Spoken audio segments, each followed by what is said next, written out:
तो परदेसवा में काटता चानी। चुप रहा अभी गढ़ता मन जब खेसरिया चैत गावता।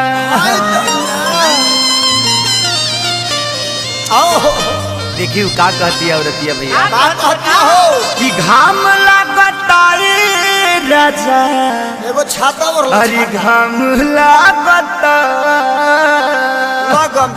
घाम लागता राजा घाम लागता घाम लागता राजा घाम लागता टूटा बहराम करे ललराम टूटा बहराम करे ललराम चैत में हमरा घाम लागता।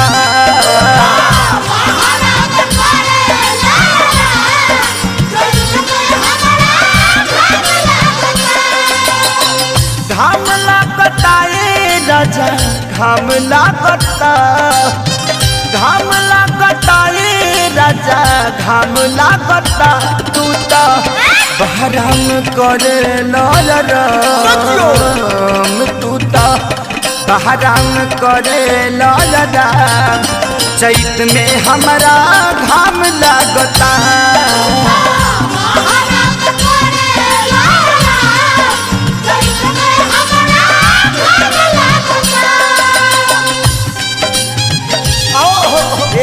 पंकज अरे दिया हो राजा अरे बजा दो बाजा ए बुलबुल भैया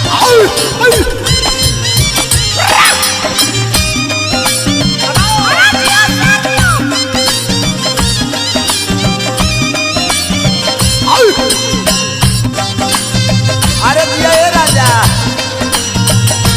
ए पप्पू भैया छोटू भाई बाकरेगंज रहबा का ए उमेश भैया मोती भाई हो ए पिंटू भाई ए भोला चाचा भाई जा खाता साराम जा। अरे क्यों टूटल धीराना में करता ड्यूटी पछुआ के हवा मोर बिगाड़ देता ब्यूटी। ए का ए हो का टूटल धीराना में तार ड्यूटी पछुआ के हवा मोर बिगाड़ देता ब्यूटी। घाम लागता डियर घाम लागता घाम लागता डियर घाम लागता गरमी सहत नइखे नरम नरम चाम गरमी सहत नइखे नरम हमर चाम चैत में बड़ा घाम लागता।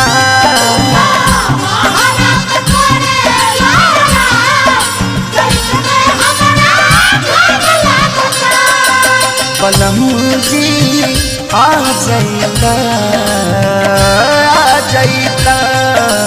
बलमू जी आ जाइता अपना लूंगी से बेना डोला जाइता अपना लूंगी से बेना डोला जाइता बलमू जी आ जाइता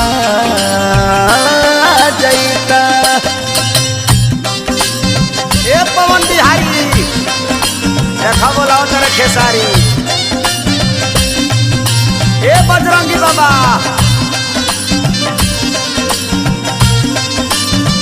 जिया जिया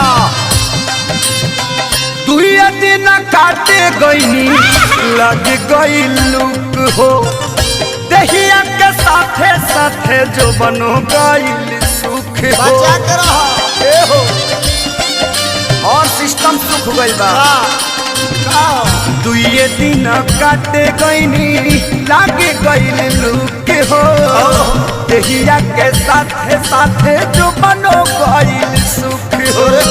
घाम लागता बनम जी घाम लागता घाम लागता सैया घाम लागता घरवा रही तो पका के देता घरवा रही कथा पका के देता यार चैत में बड़ा भाव लागता